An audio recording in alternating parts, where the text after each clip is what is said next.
For years, now President Trump fought with the city of Rancho Palos Verdes, Calif, over the Trump National Golf Club. Stephen ShugermanGetty Images editors note this story includes language that may be offensive to some readers.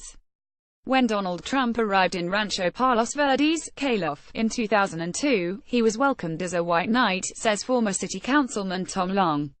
Trump bought a golf course there that had gone bankrupt after the 18th hole literally fell into the ocean in a landslide. Long, a Democrat, says residents looked forward to Trump's promises of repairing the course and generating revenue and attention for the city. Despite that goodwill, the relationship got off to a rough start. In fact, the story of the Trump National Golf Club, Los Angeles, is part of a pattern in how Trump did business in these small towns and cities. In many ways, it mirrors how Trump now approaches the presidency. The way he did business in Rancho Palos Verdes was to fight. He sued the local public school district and the city government and publicly insulted an opposing lawyer, who now happens to be on the Ninth Circuit Court of Appeals, which has been crucial to legal battles over Trump's policies as president. Lawsuit against the public school district. A year after he arrived in Rancho Palos Verdes, Trump sued the local public school district over a land dispute. The Palos Verdes Peninsula Unified School District had essentially been leasing part of its land to the previous owner of the golf course. When Trump took ownership of the property, and thus took over that agreement, he fought the district over how much that land was worth, and when the golf course would start paying fees.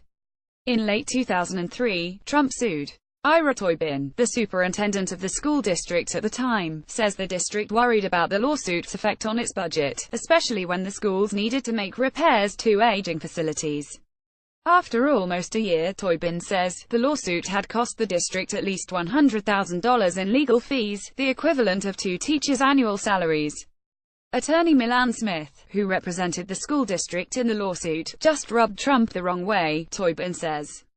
Smith also had some choice words for the future president. In an interview at the time with the Easy Reader News, a small Southern California news outlet, Smith called Trump pompous and arrogant. I have never had any contact with any human being who appears to be so self-absorbed and so impressed with himself, Smith said, according to the Easy Reader. He's kind of like a big bag of wind. The suit was settled in 2004, and the Trump Organization agreed to pay the district $5 million in return for ownership of the land. Trump later said that he won the lawsuit through a very favorable settlement. A public celebration ends with a public insult. The money was settled, but for Trump, the grievance with attorney Milan Smith was not. And when Trump had a chance to revisit the lawsuit in front of the media, residents and local officials, he took it. It was supposed to be a day of celebration on January 14, 2005. Trump was hosting a ribbon cutting for new luxury homes at the golf club.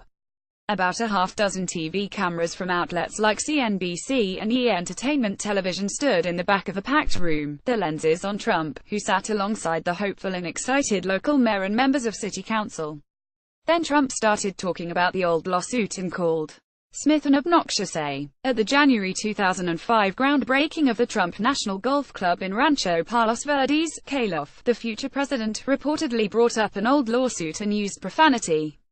Matthew Simmons Getty Images. NPR was unable to find recordings of the event, but the quote was reported by local newspaper The Daily Breeze and recalled to NPR by 3 people in the room.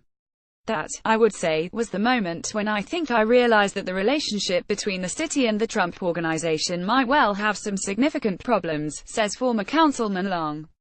In response to a request for comment, White House Deputy Press Secretary Lindsey Walters said in an email, "You will need to contact the Trump Organization." The Trump Organization did not respond to NPR's phone calls, emails, letters or fax message. A series of spats. In fact, the relationship between Rancho Palos Verdes and the Trump Organization became much more contentious. There was a debate over the size of the 70-foot flagpole that Trump erected at the golf course in 2006 to fly the American flag. A year later, Trump grew 10-foot ficus trees to block houses he thought were ugly. Those plants blocked residents' views of the ocean, which impact property values in the area.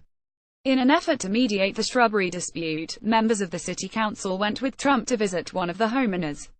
According to AC, a former city council member, who was not there but heard about the meeting through colleagues, Trump walked in, looks around the place and he looks at the homeowner and he says, "This looks like S." And then he's doing this, by the way, in order to get these people to accept his offer of putting up his ficus trees and being okay, former councilman Steve Wolowich says. Gives you a little insight to the kind of person that he appeared to be. NPR talked to 3 people who were present at the meeting and who requested anonymity. Like several people we talked to for this story, they voiced concern about being sued by Trump. 2 of them confirmed Wolowich's account. The third remembers Trump saying, "Your house is ugly. My customers should not have to look at your ugly house."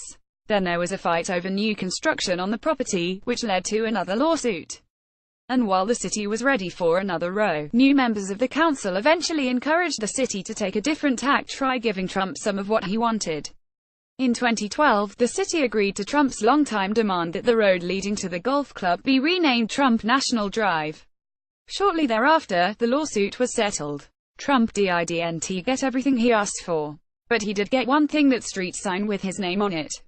From businessman to president, the fighting and the insults haven't stopped since Trump reached the Oval Office. His blunt nature is part of why people voted to put him there in the first place.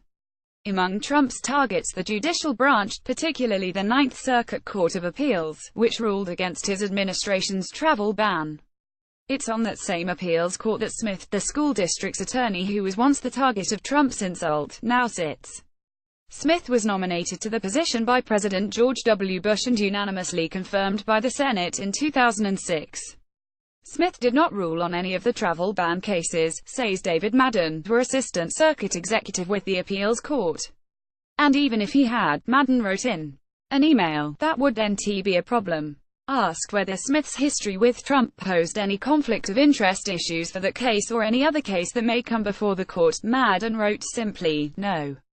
But Kathleen Clark, a professor at Washington University School of Law, says Smith's prior comments about Trump might raise questions for lawyers arguing before the judge. On the other hand, Clark says, Trump's insults toward Smith would likely not play a role in any question of recusal. As for Trump's comments raising any conflicts, that question may be unique to this president, she says. I can't think of any president who has acted the way our current president is acting with regard to the name-calling of judges, says Clark.